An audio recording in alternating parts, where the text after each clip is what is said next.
and welcome to Own Your Peace. I'm your host, Andy Thewison, and today we get to dive into all things Scorpio season. I feel like I need to have Season of the Witch playing in the background as we transition into this episode, because that is truly like the energy and embodiment of this time of year. It's this intensity, it's this magnetism, this magical, mystical energy that is Scorpio energy. And that's what we experience as we move through this time of the year. It's this time of reflection, it's this time of going deeper and really looking at where are we ready to rebirth a new version of ourselves. We just went through Virgo season, which is that accountant, cleaning things up, organizing things. And then we went to this beautiful balancing, lighter, softer energy of Libra, where we really focused on relationships.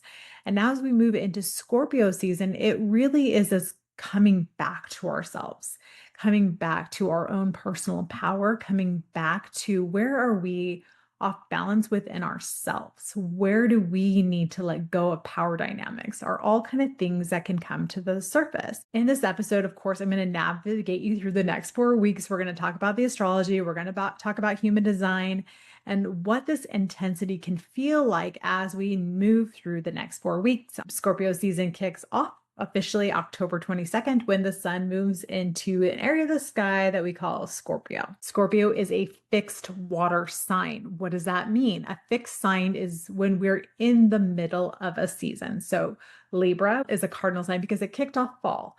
Now we are in the depths of fall. The leaves are falling off the tree, a signal of letting things go so that rebirth can happen in the spring. I love how every season really mirrors in nature. Scorpio, it's about death and rebirth. It's about letting things go. It's about transformation. And so what do we see when we look outside? We see leaves falling off trees. They're letting go, knowing that rebirth comes when we let go of things so we have room for new things to come in. It's a water sign, so it's deeply mystical. It's deeply intuitive. If you know any Scorpio friends, there is a deep intuition. They're very good detectives. They're very good at reading people. They have a really strong gift for reading energies and reading what's not being said. What's the context behind the words? So Scorpios have that kind of that same energy of a Pisces or a Cancerian, where there is this really intuitive strength to them.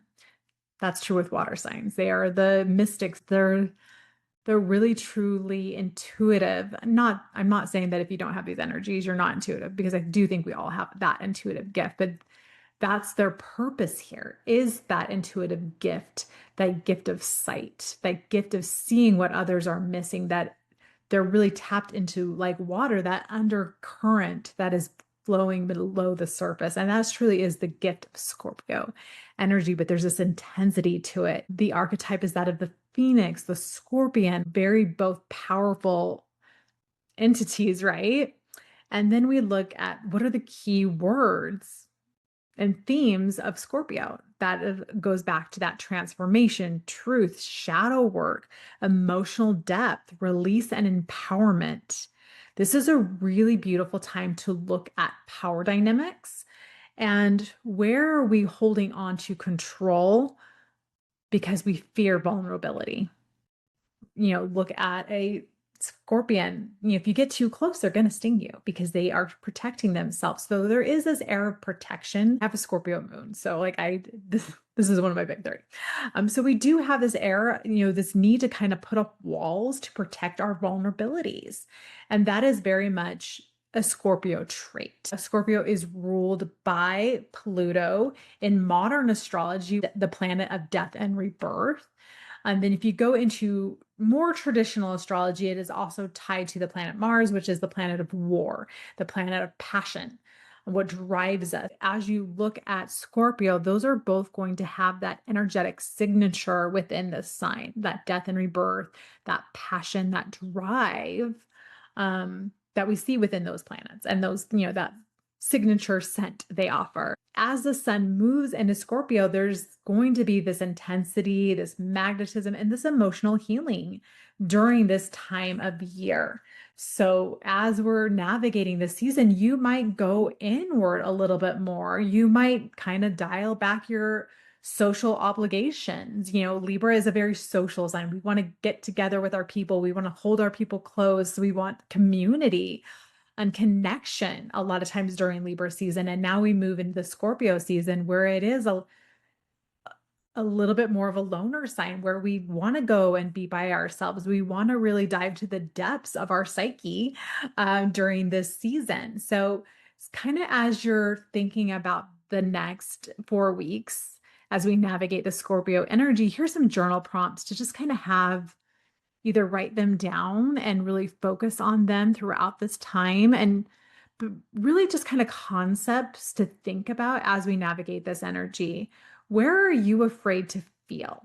Scorpio sometimes can, even though they're very intuitive and very emotional, they tend to hide.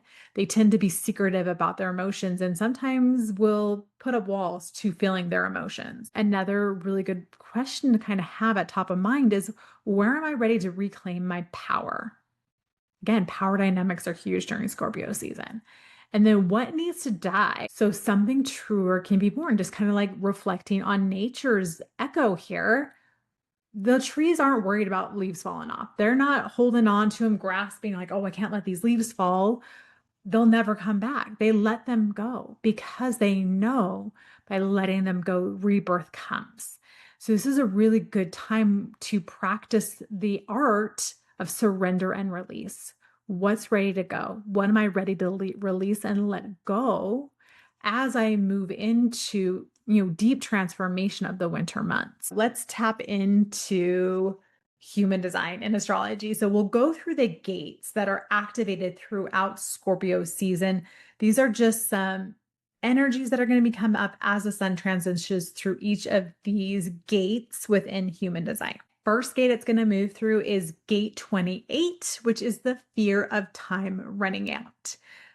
It's no surprise that a lot of the gates within Scorpio season are tied to the spleen, which if you go back to the Libra episode, I explained how all the gates within the spleen are tied to a fear.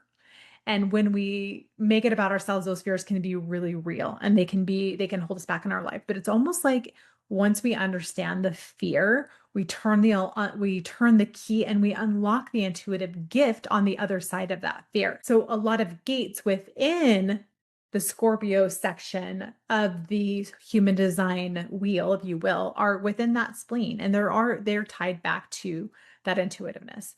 So gate 28 is the fear of time running out. So people who natively have this gate are very worried that they're going to run out of life before they accomplish all that they're going to accomplish. They are worried about time. They have this interesting connection with time. I love talking to people who have this gate natively because their concept of time is so interesting to me. I'm constantly curious and I'm asking all kinds of questions about this because it's very unique to me. People who natively have this are typically very good at gauging cycles within markets. They just intuitively know when to buy, they know when to sell, they know when to get into real estate, when to back off of real estate. They just have this really intuitive knowing of the timing of things. They know the right timing of their life. And that's the gift here. They know the right timing of their life. As the sun is navigating this gate, you might have a lot of things coming up to show you where you're fearing time. What is your relationship with time? Are you using your time wisely?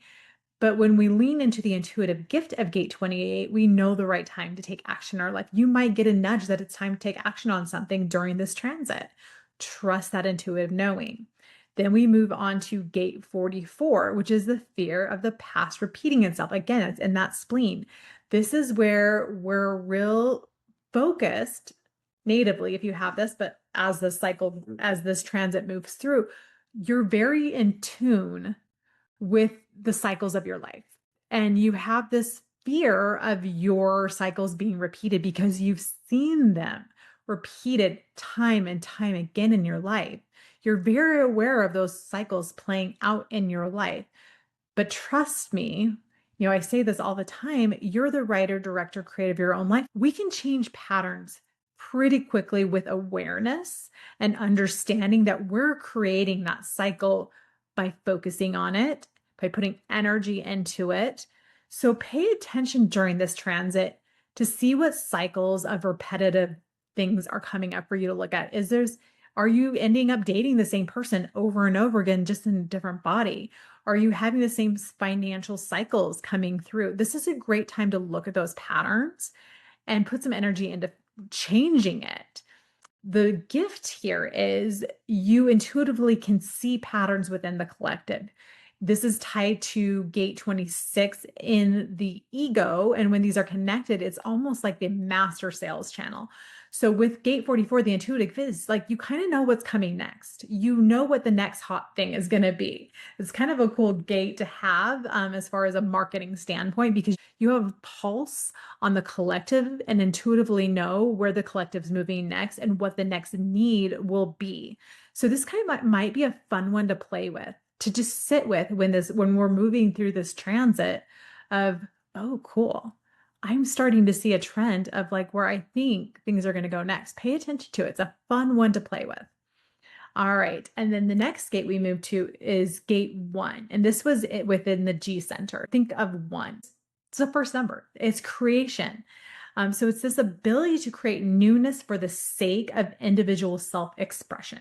So there's this craving for new, this craving for rebirth, for crafting and creating and moving to new places. It's this ultimate rebirth.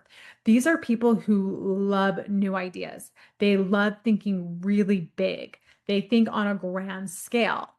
And they love things for the newness sake. They often crave just changing things up and having something new in their experience. So you might notice when the sun is moving through this gate that you have this is the inkling to like change things up or do something new, to try something different, to create something new within your experience. So play with that one. And then we have gate 43, which is the gate of unique opinions and insights. With gate 43, this is such an interesting gate. These people just see things how they see things.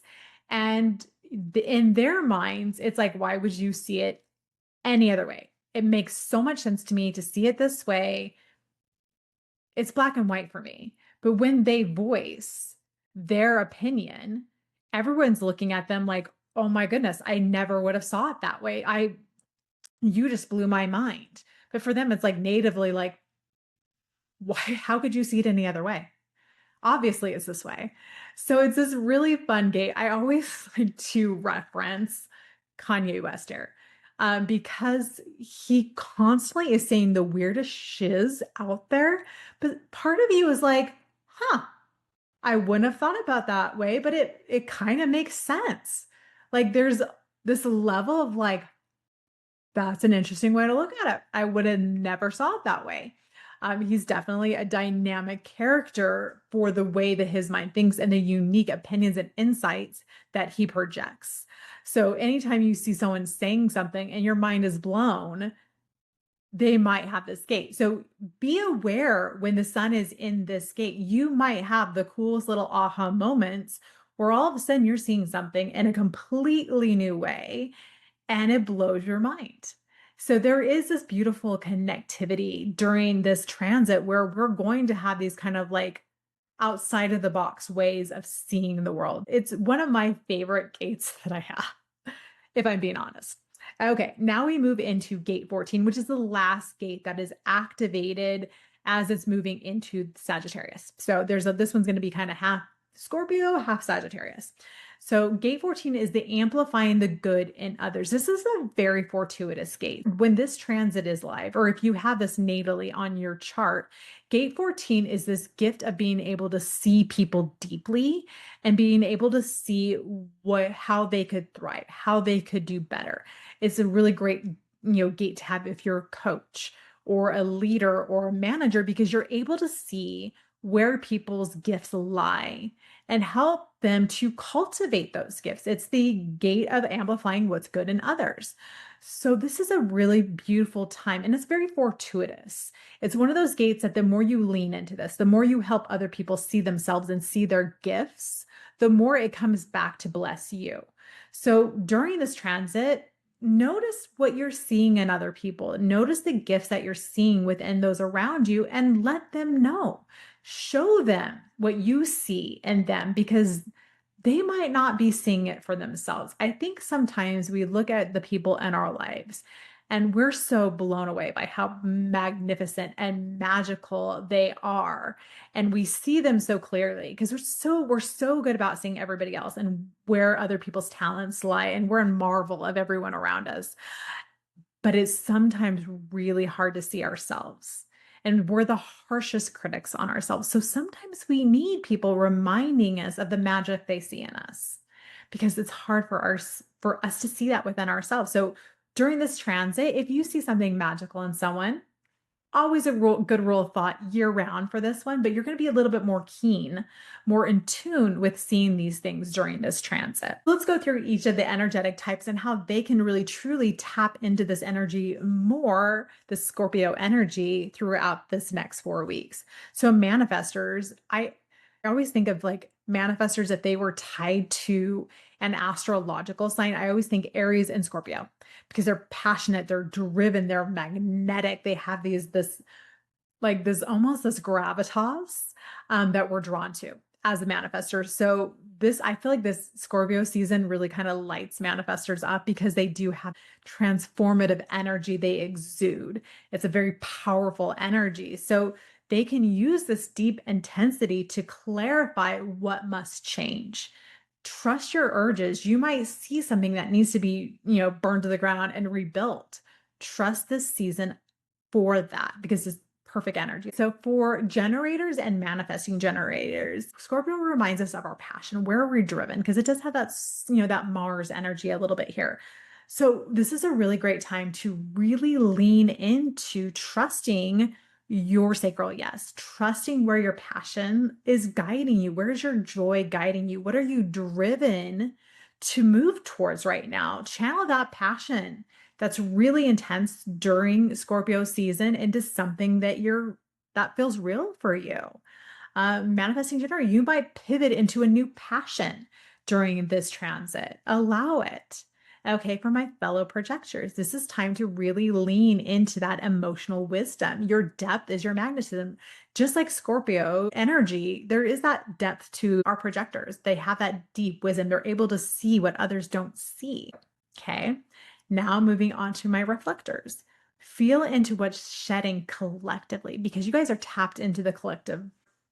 Your energy really is on the pulse of things. So tap into what's shedding collectively and then mirror that transformation. You're going to see themes throughout your friendships, throughout what you're seeing, what you're observing, and work with that. Or again, put up your guards and don't, but if it doesn't feel good to you.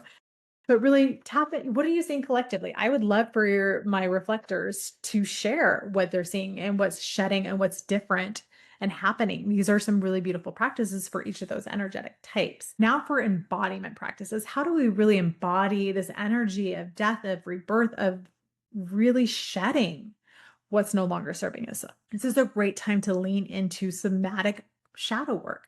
That means breath work. That means body scans. That means water rituals, cleansing energetics through you. This is a great time for deep journaling practices and going into the depths with your journaling prompts. This is a great time for movement, shaking things out of your body and allowing things to flow out of you through that movement. Somatic movement is release through movements. So if you have anger, maybe you need to turn to boxing or a rage room or letting the music move you. So really tap into your body and where this energy needs to move. This is a really great time for honest conversations. This is a great time to release shame, secrets. Scorpios tend to be secretive. That is the shadow side here to Scorpio energy. This is a really great time for sound healing, long walks, energetic clearings.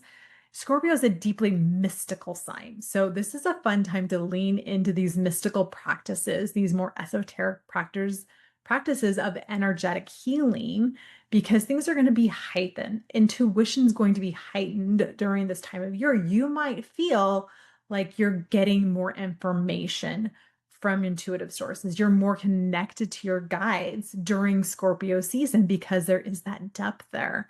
The veils, obviously we move through Halloween and Dia de, I'm gonna, oh my goodness, I can't even say it right now, but the Day of the Dead, we're gonna say that instead, where the veil is thin. And there's a reason there's this mysticism around this time of year because we do have this connective energy to our loved ones. This is a great time to tap in and really connect with your guides, and invite them into your journaling practices to help guide you to where you need to release some secrets, some shame, maybe some held guilt and forgiveness this time of year, letting it go, just like the leaves on the tree. Let's talk about the rising signs. What house is getting activated for you as we move through the Scorpio season? So for my Aries rising, the 8th house is being activated for you. It's time of deep intimacy, shared resources, and releasing control. This power dynamics, this is a time to look at those things. Now moving on to Taurus and the 7th house, it's this dynamic of relationships and trust, but also merging within a relationship, that really soul level transformation, but also balancing that depth of independence for you as well. Those can be things that can come up. For Gemini, the 6th house is being activated for you. So this is a good time to look at your health, your work habits, and your emotional regulation. Again, that 6th house is the mundane. It's the day to day. So for my Cancer rising, this is your 5th house. So this is where creativity, romance, reclaiming joy through vulnerability will be themes for you. So there's going to be this rebirth to your joy during this time of year. You might have more romance during this time with that Scorpio fire and passion there. Then we have Leo rising. Your 4th house is being activated. So there is this home and family and really generational healing. I would say this is a good time to really focus and journal on ancestral wounds and those things that have been passed down. Then we move on to my Virgo risings. The 3rd house is activated for you. So again, that's communication, it's honesty, it's speaking your truth. And with Scorpio, there's a tenacity and a passion to your communication. That's also the way your brain works. The 3rd house is all about mind space. So there's this depth and passion to the way your brain works. And then we move into Libra. The 2nd house is activated for you. So again, this is a good time to visit your money story. This is a good time for visiting your self-worth, your money, releasing scarcity, maybe some money practices, rewriting your money wiring, all good practices during this time of year for you. So Scorpio rising, your 1st house is being activated. So this is a personal rebirth for you. This is a self-expression and soul alignment time for you. Then Sagittarius rising, the 12th house, it's your inner world that's getting this rebirth. There's this pull to go inward to the subconscious. There's this emotional reset. I wouldn't be surprised if you're seeing emotional themes of repression and things that you need to look at and clear coming up during this transit. Then we move on to my Capricorn rising. The 11th house is being activated for you. So this is all about your community and belonging, collaborative power dynamics. So some things to look at there. And then we move into Aquarius rising. The 10th house is being activated for you. So this is all about career transformation, stepping into power and really authentic leadership here. And then my Pisces rising, your 9th house is being activated. So there's this call to expansion, to truth, to higher learning through surrender. Again, there's that theme of Scorpio where there's this death and rebirth. There's this call to shedding, to letting go within these areas of your life. Now let's transition into how do we kind of work with this energy, this transformative energy, with some tactical and practical rituals, magic, and integration. So this is turning shadow into that sacred transformation here. So this is a really good time to work with shadow alchemy, That's writing out all those fears, all those worries, all those doubts, all those limiting beliefs. Get them all out, get them out of the head space, the heart space, the subconscious place, and be ready to burn them and bury them. Obviously, safely. We want to make sure that we're being safe here, but this is really time to get it all out and purge it and release it. Okay, so here's some practices for this season. So, this is a great time to meditate on death and rebirth cycles in your life. What are some themes that keep coming up for you to look at? What are you ready to let go of and step into? This is a really great time for nervous system regulation so that you can hold the deeper emotional experiences that are wanting to be birthed through you. Again, Scorpio wants to go to the depth. I do not know anyone with any amount of Scorpio energy who are not here for depths. They want to dive deep. They want to have conversations about transformation. They want to go deep. They want to know things about you. There's this detective energy. They want to get in and they're very curious. They want to know what makes people tick. So when we get to those deeper levels, we can hold more of those emotional experiences. This is a really great time to really incorporate Scorpio's medicine, which is trust, surrender. It's a time to take your power back, to stand in your power, to rise from the ashes of where you have been burnt in the past. So as we move through this, take a minute and, go through some of those practices and rituals I shared. Which one are you going to take in? Which one are you going to try? Have fun with these. Yes, Scorpio is a heavier, more dense energy, but we can always have this lightness that we add to it, this curiosity, this softness to these things. When we think of Scorpio, it is a very intense vibe. I always think of like Billy Bob Thornton and Angelina Jolie and their like blood oath necklaces. Like that's the depth of like possession and connection that happens with Scorpio energy. They are here for the depths, but we can add this air of softness, of lightness, of curiosity, of balance during this deep transformative energy. It's pretty easy to go pretty deep during Scorpio season.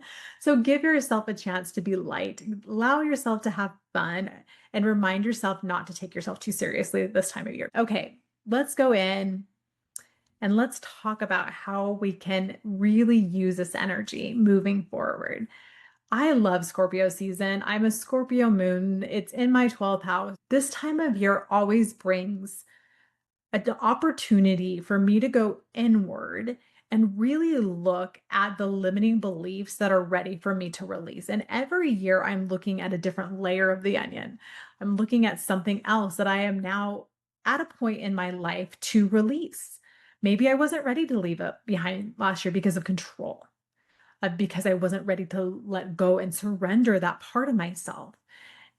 And that's what Scorpio does. Every year we have this invitation to truly look at our lives. Where am I holding on to tightly? Where can I release control and let go and step into a new, higher version of myself? But it's going to take trust, it's going to take surrender, it's going to take release of letting it go, just like the leaves are showing us, letting those leaves go, the things that no longer serve. This is a perfect time to alchemize these energies. And if you are in the middle of it and you really are like, I don't know what to do next, I need some direction, I would love to be a guide for you to help guide you through this transformative season of your life, to help you see those shadows. Let's help you clear them and really help you create structure and guidance for this new version of you that you're ready to birth. And that happens within my coaching and also with my month-to-month coaching packages. I'm here to support you where you're at in the journey to really help you step into more. I hope this episode served you and you had some aha moments of where you're already starting to see this energy start to play out. As we just barely kick off this season, I always feel like there's like this hinting of energy as we start to move into the new season. Like I said, if you have any questions at all, please reach out. That's why I'm here. Much love, and you have a great rest of your day. Till next time.